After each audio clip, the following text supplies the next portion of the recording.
Salut à vous tous, bienvenue sur CC Info 91, la chaîne YouTube consacrée aux non-voyants. Présenté par Alain Leclerc, avec Pascal Cusson. Musique de notre ami José Licenciato, qui nous l'offre gratuitement la musique, merci à lui. Soyez tous et bienvenus sur la chaîne.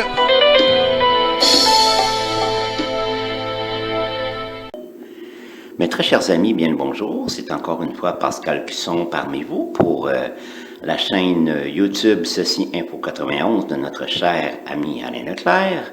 Chaîne destinée à offrir aux mal et aux non-voyants une foultitude d'informations sur des sujets très variés. Aujourd'hui, nous continuerons notre série sur l'histoire des fortifications au travers des âges. Nous parlerons de plusieurs sujets dont les maisons fortes, les tours de guet, les maisons tours, les salles, et ainsi de suite. Je vous demanderai à tous, s'il vous plaît, de coopérer avec la chaîne Ceci Info 91 en parlant de nous. Vous pourriez, par exemple, publier les liens des podcasts qui vous intéressent le plus. Vous pourriez les publier sur les murs de vos réseaux sociaux, dans des emails à des amis. Si vous faites partie de bulletins, de magazines, de revues destinés aux mal et aux non-voyants, eh bien, vous pourriez parler de nous dans un article aussi. Ainsi donner aussi le lien de la chaîne. Alors, merci pour votre aide, s'il vous plaît, et merci encore pour ceux qui nous suivent depuis déjà au moins 4 ans, je crois que la chaîne existe. Et puis, merci à ceux aussi qui soutiennent tous les membres de Ceci Info 91 qui font leur travail de leur mieux avec l'équipement qu'ils ont. Je n'en dirai pas plus. Tout le monde a entendu ce qui s'est passé il y a un certain temps, donc voilà. Les petites délicatesses qu'on a eues envers nous, mais maintenant, c'est réglé. Tout le monde en sait ce qu'il en est. Et nous allons, le trio qui fait partie de Ceci Info 91, ne vous inquiétez pas, va poursuivre son travail avec enthousiasme et vraiment avec beaucoup de plaisir. Merci d'être avec nous. Merci encore une fois. Bonne écoute. Histoire, les fortifications au travers des âges, la maison forte, la bâtie, la salle, la maison tour et PL Tower, mirador ou tour de guet. Partie 1, la maison forte. Section 1, définition.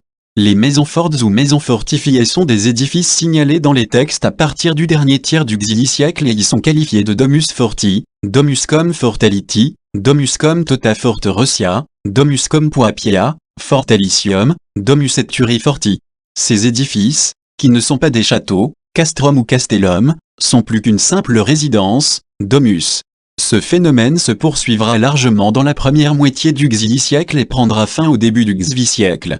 Elles peuvent présenter l'aspect d'une maison solide avec tour ou avoir l'apparence d'une bâtisse construite de briques et de brocs.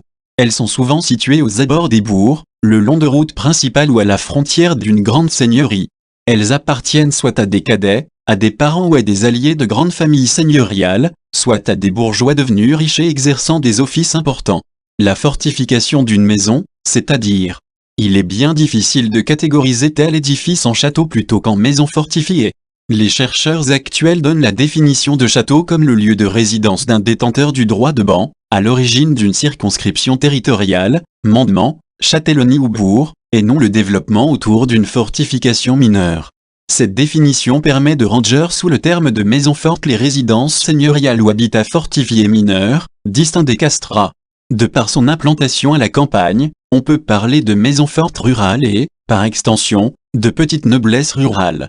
N'ayant pas de droits seigneuriaux dans la structure féodale, les propriétaires de ces maisons fortes jouissent souvent de droits économiques d'où leur positionnement près des guets et des passages, des moulins et des centres de production artisanale. Du point de vue défensif, les maisons fortes doivent pouvoir résister quelques heures à l'assaut d'une petite troupe. Le nombre important de maisons fortes est à mettre en relation avec la prolifération de chevaliers, mailles, qui accèdent à la noblesse dans la seconde moitié du Xili siècle, tel que nous l'apprend la lecture des hommages, aveux, dénombrement et reconnaissance. Dans le comté de Savoie, un certain nombre de ces maisons sont fortifiées et bien que cela n'apparaisse pas dans leur appellation comme l'a démontré Alain Kersuzan, elles le sont de fait comme pour le château, le terme de château fort n'apparaissant qu'au X siècle. À ce stade, il faut différencier les maisons qui sont la possession du prince. Ces maisons commandées par un capitaine ou un vice-châtelain dépendent d'un châtelain. Pourvu en armes, en engins et de défenseurs permanents, c'est ce dernier, le châtelain, qui procure les munitions, les engins et les armes et paie les soldes des clients chargés de la défense et de la garde de ces maisons et paie les travaux et l'entretien des bâtiments. Dans ces maisons, les revenus du sol et ceux du bandu autour de celles-ci sont perçus soit par le capitaine ou le vice-châtelain. Fin de la section 1. Section 2. Considération en tant que château en miniature. À l'instar du château qui a servi de modèle, les détenteurs des maisons fortes ont cherché à imiter ce dernier en n'en reprenant que les éléments les plus significatifs et les plus chargés de symboles que sont la tour et la salle. Elle présente une organisation dans l'espace calqué sur le château, avec ses espaces destinés à la vie privée, caméras, ses lieux de sociabilité, aulas, et ceux destinés à la pratique de la religion, capella. Elle traduit l'identité de son possesseur, son niveau de richesse, ses besoins, son goût, son statut et son rôle dans la société médiévale. La maison forte, en plus de l'image de force et de domination, ne néglige pas pour autant l'aspect esthétique. Un soin est apporté aux aménagements extérieurs, à l'organisation intérieure et à la présence de nombreux décors peints. En Bourgogne, les maisons fortes ont leurs façades orientées à l'est, pratique qui relève d'un certain raffinement. Les recherches actuelles menées en Franche-Comté, en Lorraine, en Bretagne et en Bourgogne montrent des morphologies variées. En Savoie, on parlera de maison-tour et en Bretagne de manoir. Fin de la section 2. Section 3. Origine de la maison forte. Les études menées dans différentes régions ont permis de montrer que certaines mottes castrales, mota, avaient été transformées en maisons fortes de pousserie. Ces recherches ont également montré une évolution similaire de la maison forte, toutes zones confondues. Les sites les plus anciens résultent de l'implantation de la petite aristocratie chevaleresque qui a bâti sa demeure sur ses alleux et qui a pris le nom de sa terre. Au XIe siècle, on assiste à l'avènement d'une nouvelle noblesse, la noblesse de cour. Ce sont les nouveaux détenteurs des maisons fortes avant qu'elles ne passent aux mains des princes et des ecclésiastiques. Les communautés religieuses, cisterciens et bénédictins, séduites par le principe d'un logis fortifié implanté à la campagne, ont compté également dans leur patrimoine immobilier ce type de résidence. Aujourd'hui, bon nombre de ces édifices se présentent à nous sous une forme qui les rapproche plus de la ferme ou des demeures de gentilshommes campagnards, et ne portent pas d'attributs dignes d'un rang noble.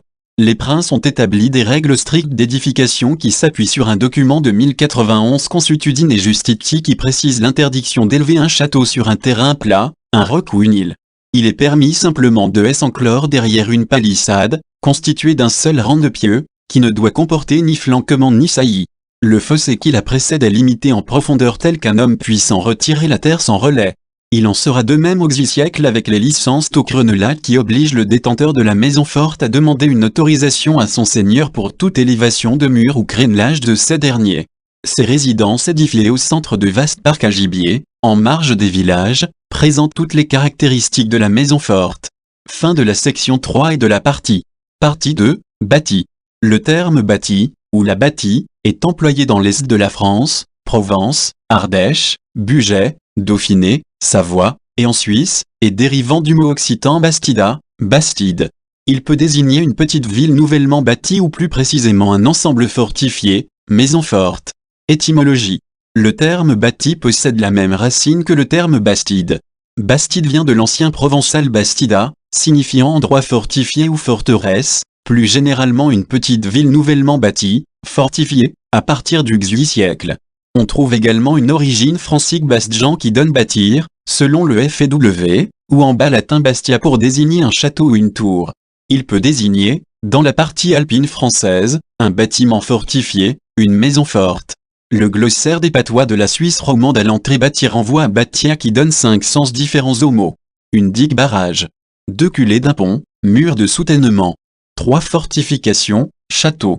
4 constructions d'un chemin, d'un bâtiment public par un système de corvées, corvée.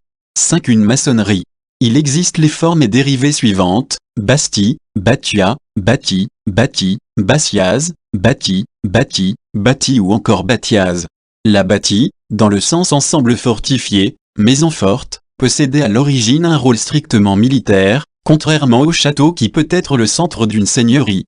Limite du Dauphiné et de la Savoie, modifier le code, développé au cours des siècles, les bâtis se trouvent principalement sur les limites du comté de Savoie et du Dauphiné.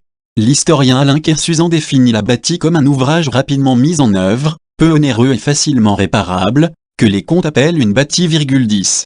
L'historien Paul Guichonnet indique qu'il s'agit d'un château ou d'une maison forte édifiée par un puissant seigneur, au cours de la période du siècle au siècle XI.